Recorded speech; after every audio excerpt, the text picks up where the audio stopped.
안녕하세요. 2월 25일 목요일 날마다 주께로 큐티 가이드입니다. 오늘 본문은 에스겔 30장 10절부터 20절까지 말씀을 같이 나누도록 하겠습니다.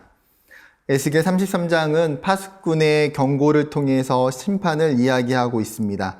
전반부인 1절부터 9절까지는 심판을 경고해야 하는 파수꾼에게 주는 메시지라면 10절부터 20절은 파수꾼을 통해서 심판을 받은 이스라엘 족속을 향한 메시지입니다.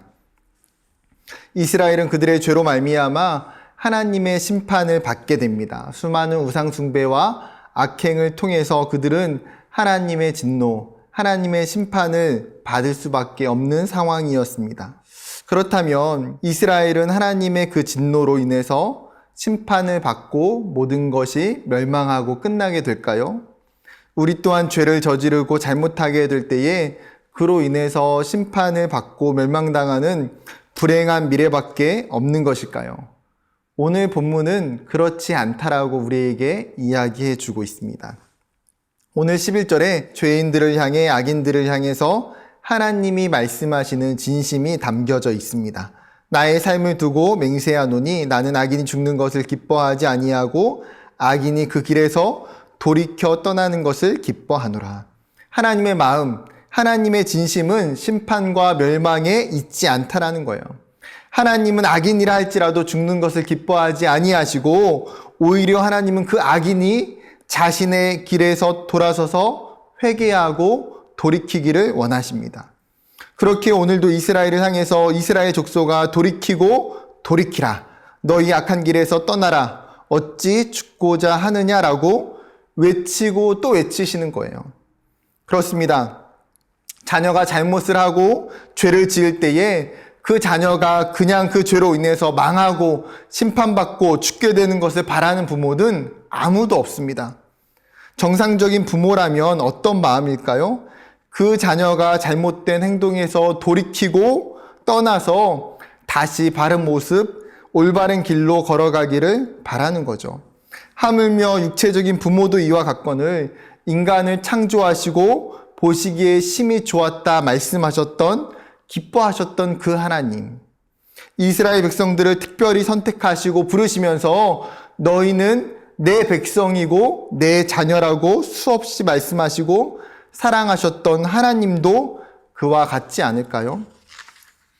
하나님은 범죄한 자녀들이 하나님을 떠나 죽는 것을 원치 않으십니다. 하나님은 그들이 돌아오기를, 다시 살기를 간절히 원하시기 때문이죠. 그렇게 범죄한 이스라엘이 심판의 길 앞에 있을 때에 파수꾼의 나팔 소리를 들을 때에 어떻게 해야 되는지 오늘 말씀을 통해서 가르쳐 주고 계십니다. 하나님은 서로 다른 두 부류를 통해서 대조적으로 오늘 설명을 하고 계시는데, 먼저 한 부류는 범죄한 의인입니다. 분명 말 그대로 그는 과거에 의롭고 바르게 살았습니다. 그런데 그 의인 또한 범죄하게 될 때에 그 공의가 그를 구원하지 못하고 죽게 될 거라고 이야기합니다. 문제는 어디에 있습니까? 의인들의 착각이죠.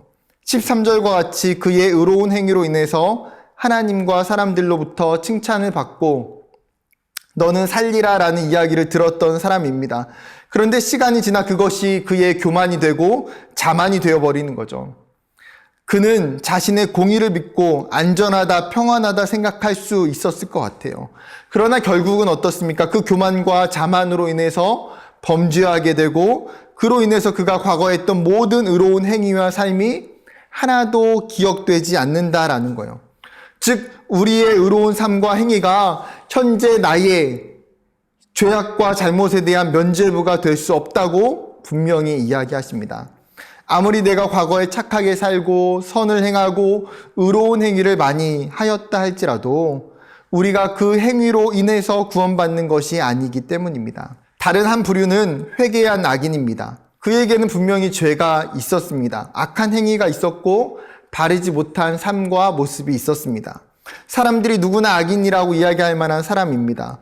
그런데 지금 오늘 본문에서 이 악인이 어떻게 하고 있습니까? 12절에 악인이 돌이켜서 그 악에서 떠나는 날에는 그 악이 그를 엎드러뜨리지 못할 것인즉, 19절 만일 악인이 돌이켜 그 악에서 떠나 정의와 공의로 행하면 그로 말미암아 살리라.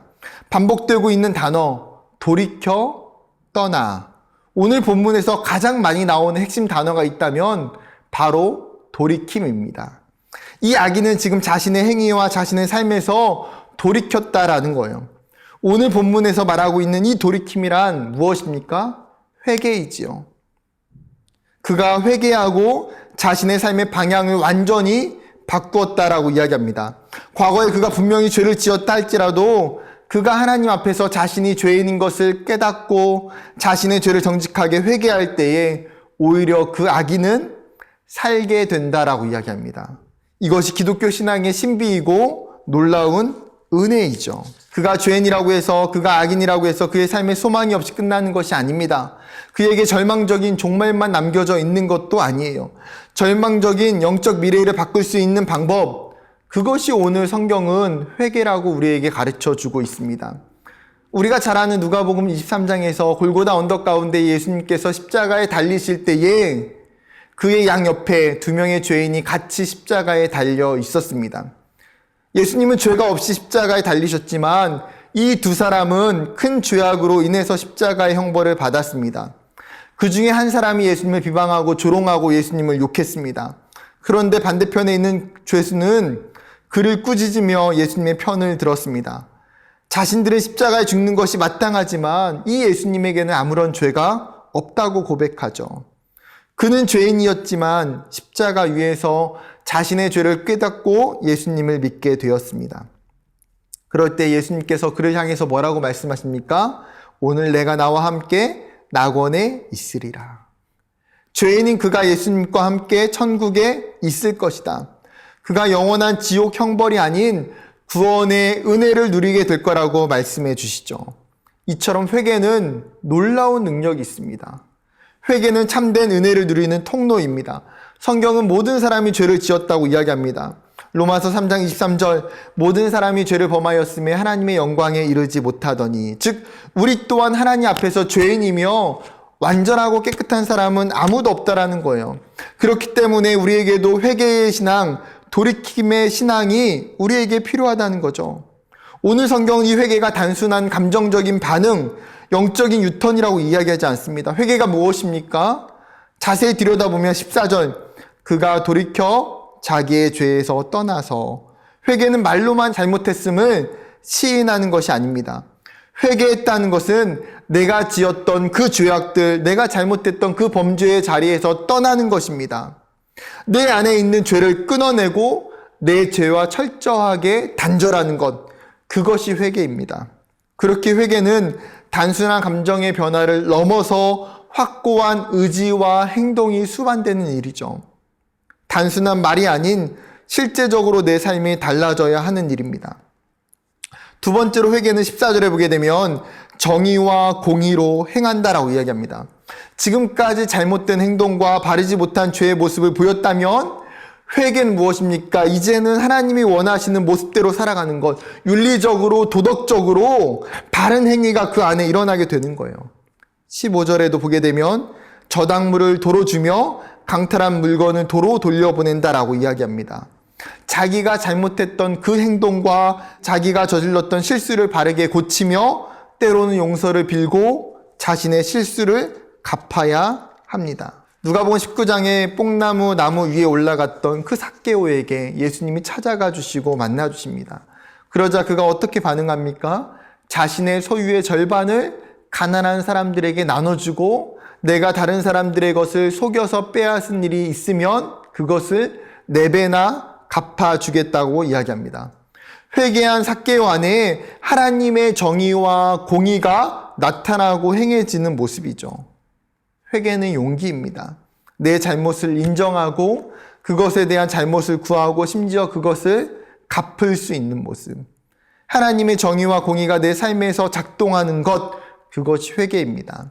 마지막으로 회개는 15절 보게 되면 생명의 율례를 지켜 행하여, 즉 회개했다는 것은 이제 그의 삶을 말씀에 따라 살기로 결단하는 거예요. 세상의 가치와 세상의 기준과 죄의 행위에 따라 살아갔던 것에서 이제는 철저하게 말씀의 기준만을 따라 살아가는 거지요.